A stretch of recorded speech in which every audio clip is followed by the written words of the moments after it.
Aarav was a young man with very little in his pockets but a great deal of wealth in his heart. His life was simple, like a straight line drawn on a clean page. He lived in a small, humble house with a garden that he tended to with great care. Every morning he would wake up with the sun, his first thoughts dedicated to the marigolds and jasmine flowers that bloomed under his watchful eye. He worked hard at a local shop, earning just enough to live a life of quiet contentment. He did not dream of big cars or grand houses. His happiness was found in the small things: a warm cup of tea, the sweet scent of rain on dry earth, and the genuine smiles he shared with the people he met. He believed in honesty above all else, a lesson his grandmother had taught him long ago. This simple truth was the compass that guided his every action and his every word. His world was not filled with noise or hurry. Instead, it was a peaceful place, built on a foundation of kindness and integrity. Aarav saw goodness in everyone and everything.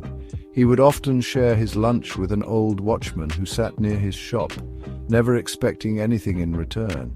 He would help children fix their broken toys, his patient hands working carefully until a smile returned to a small face. People in his neighborhood knew him as the boy with the quiet strength, the one who spoke less but did more. His richness was not in the money he possessed, but in the character he had built, brick by brick, with acts of simple, unassuming goodness.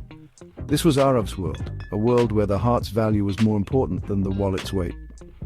Aarav's days followed a predictable but comforting rhythm. The morning was for work, the afternoons for a short rest under the shade of a large banyan tree, and the evenings were for his garden and his books. He was not lonely in his solitude, he was at peace. He found companionship in the pages of old stories and in the silent conversation he had with the stars each night. He did not seek validation from others, for he was secure in who he was. His friends were few but true, people who understood that his quiet nature was not a sign of weakness, but a reservoir of profound strength.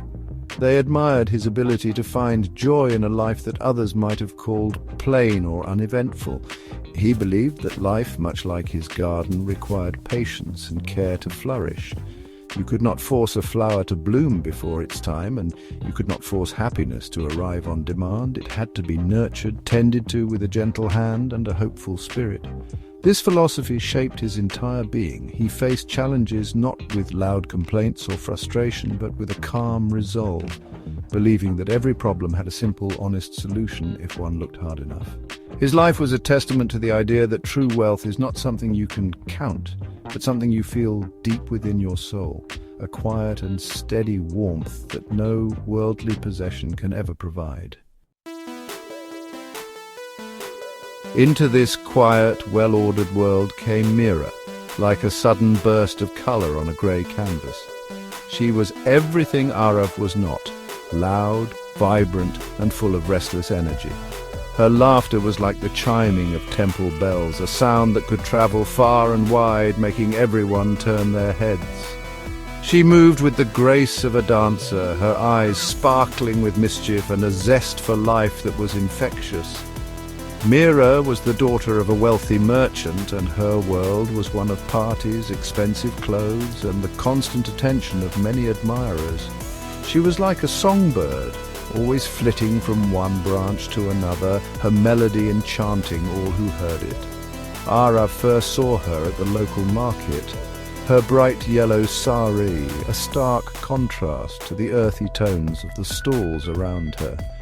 Aarav found himself drawn to her light, much like a moth is drawn to a flame. He had never met anyone quite like Meera.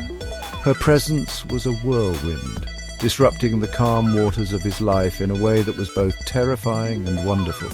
He would find excuses to walk past her house, hoping for a glimpse of her. He would listen for the sound of her laughter carried on the evening breeze. He fell in love with her not for her beauty alone, but for the life that pulsed so strongly within her. It was a love that grew silently in the garden of his heart, a delicate sapling that he watered with his secret hopes and dreams. He knew they were from two different worlds, separated by a chasm of wealth and status, yet his heart refused to listen to the logic of his mind.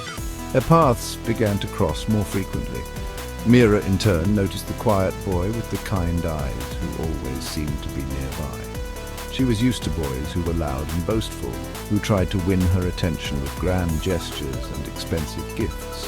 Aarav was different. He offered her a simple, genuine smile, a freshly picked jasmine flower from his garden, or a moment of quiet understanding when she seemed troubled. He did not try to impress her, he simply was himself. This honesty was new to Meera, and she found it refreshing. She started seeking him out, enjoying the peaceful aura that surrounded him, a stark contrast to the chaotic energy of her own life. Slowly, a tender bond formed between them. They would talk for hours, sharing stories of their different lives. Aarav spoke of his flowers and his books, and Meera spoke of her dreams and her fears. In his presence, she did not have to be the perfect daughter or the life of the party. She could just be Meera.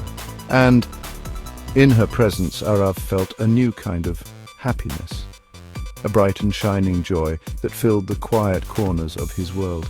He fell deeper in love with each passing day, a pure and honest love that asked for nothing more than to see her happy. It was a love that was as simple and as true as he was. One evening, as the sun painted the sky in shades of orange and pink, Meera's usual bright smile was missing.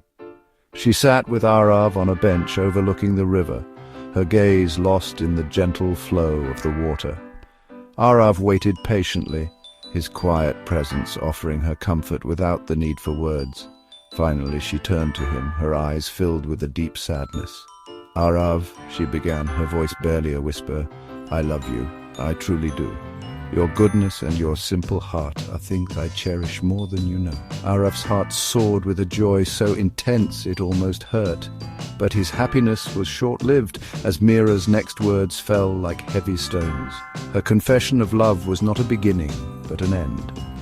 She explained the impossible situation she was in, her words weaving a cage around their fledgling love. "My family would never accept our union," she said, tears welling up in her eyes. "They have expectations for me, a life they have planned. They value status and wealth, things you do not care for and things I cannot escape." She spoke of society and its unwritten rules, of the duty she had as a daughter to uphold her family's honor. It was a world where love was not enough, where a person's worth was measured by their background and their bank balance. She was a prisoner of her circumstances, bound by chains of tradition and duty that she felt powerless to break. Aarav listened without interruption, his heart aching with every word she spoke. He saw the genuine conflict in her eyes, the pain of a heart torn between love and obligation. He did not feel anger towards her or her family. He simply felt a profound sadness for the world they lived in, a world that placed such a low value on something as pure as the love he felt. He understood her dilemma completely. He knew that fighting against her family and society would only bring her misery and shame, and his love for her was so true that he could never wish for her unhappiness. He wanted her to be happy, even if that happiness did not include him. He reached out and gently wiped a tear from her cheek. "I understand, Meera," he said softly, his voice steady despite the storm raging inside him. There was no blame in his tone, no accusation, only a deep and painful acceptance. He loved her enough to understand her choice, even though it shattered his own heart into a million pieces. He saw that her love for him was real, but her fear of the consequences was stronger. Her love was a fragile bloom, unable to survive in the harsh climate of her world. He knew then that their story was over before it had truly begun, a beautiful melody that had to be silenced. In the days that followed, Aarav carried his heartbreak with a quiet dignity. He did not lock himself away or let bitterness take root in his heart. He continued with his simple life, tending to his garden and working at the shop. But a shadow had fallen over his once peaceful world. A few weeks later, he saw Meera at a town festival. She was surrounded by a group of boisterous young men, all from wealthy families, all vying for her attention. She was laughing, the sound as bright and carefree as ever. For a moment, Aarav's heart clenched with a sharp pain. He saw her smiling, seemingly happy and untroubled, and he understood. She had made her choice, and she was moving on. He watched from a distance, hidden by the evening crowd. He saw that she was not a prisoner, but a willing participant in the life she had chosen. Perhaps she did not love him as deeply as he had imagined, or perhaps this was her way of surviving, of finding happiness within the cage she could not escape. He did not know the truth, and he realized he did not need to. It was enough to know that she was not for him. There was no anger, no jealousy, no desire for confrontation. There was only a quiet understanding, a painful letting go. He felt the last thread of hope snap, and in its place a calm resolve settled over him. Aarav turned around and walked away from the festival, from the sound of Meera's laughter, from the life that could never be his. He did not look back. His steps were steady and sure. This was not an act of weakness, but an act of immense strength. It's easy to fight, to shout, to blame. It's much harder to walk away in silence, to accept a painful truth without letting it destroy you. He chose to preserve the dignity of his love. He would not let it become a source of anger or resentment. He would keep the memory of their time together as it was, a brief, beautiful story, untainted by a bitter ending. He walked towards a new horizon, leaving the town and its memories behind. He was not running away from his pain, but walking towards peace. He knew that his heart would take time to heal, like a deep wound that needed care and patience. But he held on to a quiet hope for the future. He hoped to find a place where a person's character mattered more than their wealth, a place where love was not bound by the chains of society. He carried the memory of his true, honest love for Meera not as a burden, but as a lesson. Aarav walked on, his spirit unbroken, searching for a simpler, truer life and a happiness that was meant just for him.